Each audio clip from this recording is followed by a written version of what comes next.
నమస్తే, this is Sourya. Welcome to our channel. ఈ రోజు మనతో పాటు సీనియర్ జర్నలిస్ట్ దాము బాలాజీ గారు ఉన్నారు. వారితో మాట్లాడతాం. నమస్తే సార్. నమస్తే. సార్, దండోరా మూవీ శివాజీ అంటే మనం హడావిడి మొత్తం చూసాము అండ్ రిలీజ్ అయిపోయింది కూడాను. అండ్ ఇందులో మళ్ళా పాత వాళ్ళు కూడా కొంతమంది రిపీట్ అయినట్టుగా అనిపించింది. మళ్ళీ సెకండ్ ఇన్నింగ్స్ లాగా నవదీప్, బిందు మాధవి.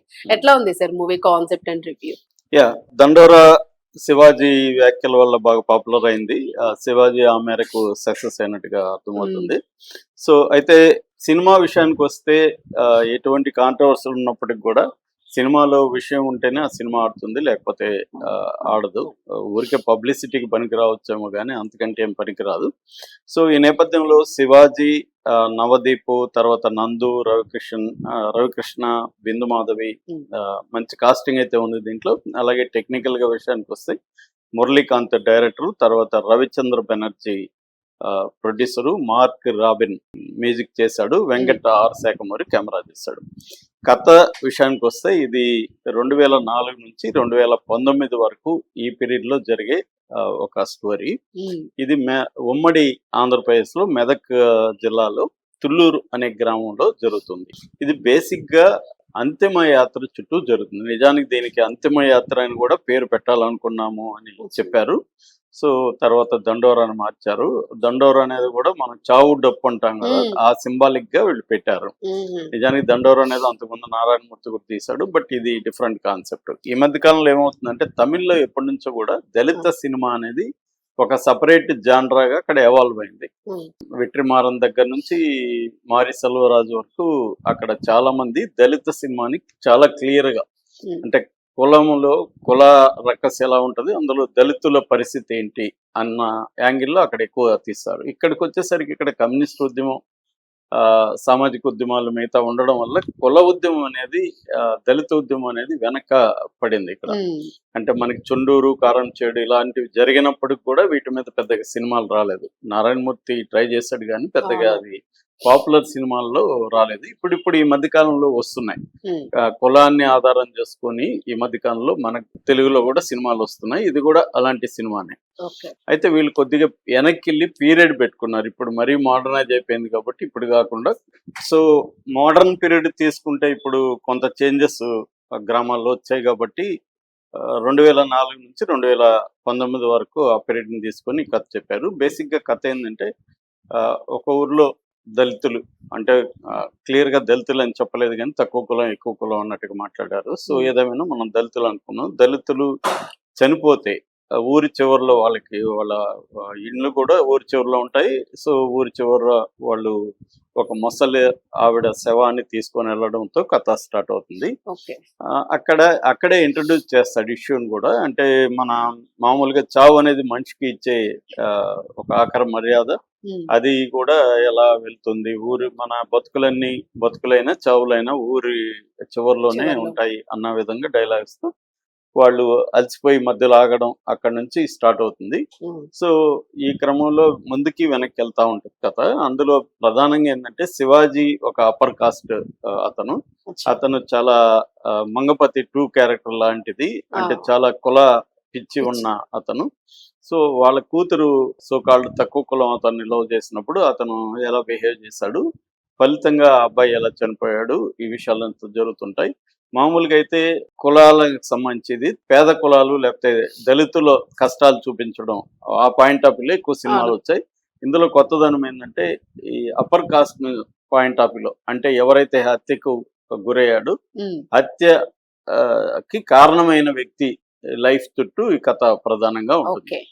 సో అంటే శివాజీ ఇలాంటి క్యారెక్టర్, తర్వాత ఒక వేశ్య పాత్ర ద్వారా బిందు మాధవి చేస్తుంది. ఆ వేశ్య పాత్ర ద్వారా అతనిలో పరివర్తన వస్తుంది.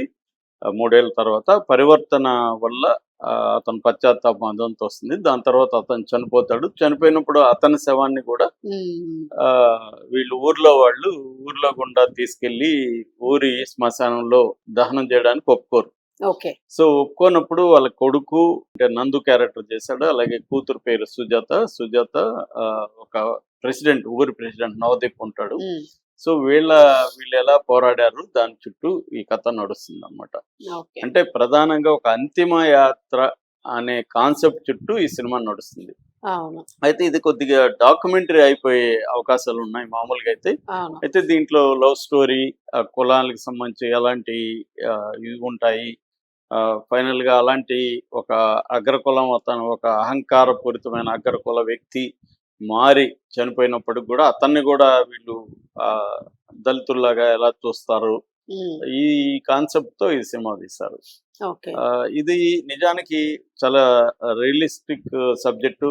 గ్రామాల్లో ఇలా చాలా ఉంటాయి. అవును. గ్రామాల్లో మనకి కొంతమంది అగ్ర కులాల్లో గూడా కొంతమంది అభ్యుదయవాదులు కావచ్చు, కొంతమంది మార్పు కోరేవాళ్ళు దళితుల వైపు నిలబడడం కనబడుతుంది. హ్మ్. 'మాలపిల్ల' సినిమా నుంచి కూడా మనకుంది. అవును. అవును. సో, కనబడినప్పుడు వాళ్ళని గూడా మిగతా అగ్ర కులాల వాళ్ళు శత్రువుగా చూస్తారు. తమ కులంలో ఉంటే ఇంకా ఎక్కువ కోపమొస్తుంది. హ్మ్. మన కులంలో పుట్టి వీడు మనకే కులద్రోహిరా వీడు అన్న యాంగిల్‌లో ఇంకా తీవ్రమైన కోపం ఉంటది. అవును. సో, ఈ యాంగిల్‌లో కథని చూపిచ్చాడు.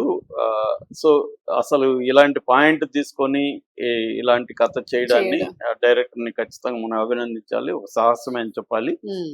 అలా అయితే దీన్ని డీల్ చేయడంలో కొంత అనీవెన్‌గా కనబడుతుంది. అంటే హ్మ్. ఒక ఎంటర్‌టైనింగ్‌గా మామూలుగా మనకు తమిళ్ సినిమాలు చూసినప్పుడు వాళ్ళది ఒక బ్రూటల్ హానెస్టీ, ఒక ఆహ్, దాన్ని మనం హార్డ్‌నెస్ ఆ ఊర్లో కనిపిస్తుంది. ఉన్నట్టుగా మన హార్డ్ కోర్ ఇది ఆ! కనబడుతుంది రియాలిటీ. ఇక్కడికొచ్చేసరికి దీన్ని కమర్షియల్ చేశారు. తెలుగులో ఓకే. ఉన్న ప్రాబ్లమ్ ఏందంటే రియలిస్టిక్‌గా తీయడం చాలా కష్టం కూడా తెలుగులో ఇక్కడ. అవును. డైరెక్టర్ అనుకున్నా కూడా సాధ్యం కాదు. ఎందుకంటే అందరూ వచ్చి దాన్ని ఫేక్ చేయడానికి ట్రై చేస్తుంటారు. కెమెరామెన్ దగ్గర నుంచి, ఆర్ట్ డైరెక్షన్ నుంచి, ఆర్టిస్టుల దగ్గర నుంచి, అవును. చివరికి ఫోకస్ పుల్లర్ కూడా దాన్ని ఆర్టిఫిషియల్‌గా చేయడానికి అందరూ చేస్తుంటారు.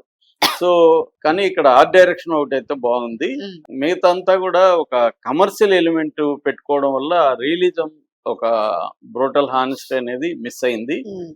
కాకపోతే డైలాగ్స్ చాలా బాగున్నాయి దీంట్లో. అంటే ఓకే. కులానికి సంబంధించి డైలాగ్స్ మామూలుగా పంచ్ డైలాగ్‌లు లేకపోతే కావాలని గాకుండా సందర్భాన్ని బట్టి, కాంటెక్స్ట్‌ని నేచురల్‌గా. బట్టి నేచురల్‌గా డైలాగ్స్ అయితే బాగున్నాయి. ఫర్ హ్మ్. ఎగ్జాంపుల్ 'శివాజీ' కోర్ట్‌లో జడ్జి హ్మ్. అడుగుతాడు, "నువ్వు మారడానికి 3 ఏళ్ళు పట్టిందంటే, ఇది కళ్ళైతే కళ్ళు మత్తయితే మార్నింగ్ దిగుతుంది సార్. ఇది కులం మత్తు సార్" అని చెప్పడం. బావుంది డైలాగ్. అలాంటి డైలాగులు బాగున్నాయి. హ్మ్. ఇందాక చెప్పినట్టుగా చావు అనేది మనిషికిచ్చే ఆఖరి మర్యాద అన్న కాన్సెప్ట్ హ్మ్. కూడా బాగుంది.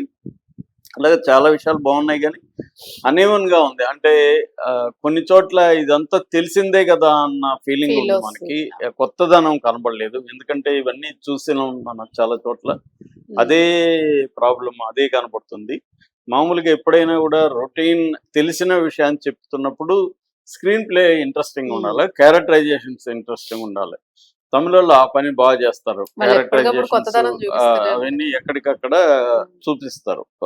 థీమ్ పాతదైనా గూడా. అవును. ఇక్కడేందంటే అది మిస్ అయింది. కొంత ఇప్పుడు మనకు ముందుగా కోర్ట్‌కి ముందు ఇది నిజానికి ఈ సినిమా ఒప్పుకున్నాడు శివాజీ అని చెప్తారు. హ్మ్. కానీ కోర్ట్ వచ్చేసిన తర్వాత మంగపతినే చూస్తున్నట్టుంది తప్ప శివాజీ క్యారెక్టర్‌లో కొత్తదనం మనకు కనిపించట్లేదు. ఓకే. మంగపతి అక్కడ ఎలా బిహేవ్ చేస్తాడో ఇక్కడ గూడా సేమ్ మంగపతి వెర్షన్ 2 క్యారెక్టర్. లాగా ఉంది తప్ప హ్మ్. శివాజీది హ్మ్. ఇదిగా లేదు. మంగపతి క్యారెక్టర్‌కి, శివాజీ క్యారెక్టర్‌కి తేడా లేదని ఈ మధ్య ఆయన వ్యాఖ్యల ద్వారా మనకు తెలిసింది కాబట్టి, రియాలిటీకిను. దీంట్లో గూడా ఆయన తన నేచురల్ క్యారెక్టర్‌ని చేశాడు. అవును.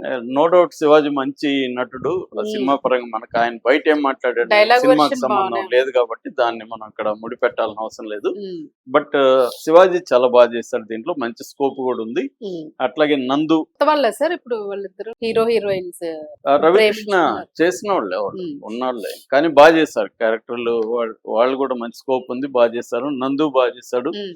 నవదీప్‌కి పెద్ద స్కోప్ లేదు. ప్రెసిడెంటు అతను ఒక దళిత అతని ఇంట్రడక్షన్ గూడా చాలా బావుంటది. అతను ఓకే. బైక్‌లో మంచిగా కూలింగ్ గ్లాసెస్ ఏసుకొని, మంచి బట్టలేసుకొని వెళ్తుంటే అక్కడ ఆ! అప్పర్ కాస్ట్ వాళ్ళు కామెంట్ చేస్తుంటారు.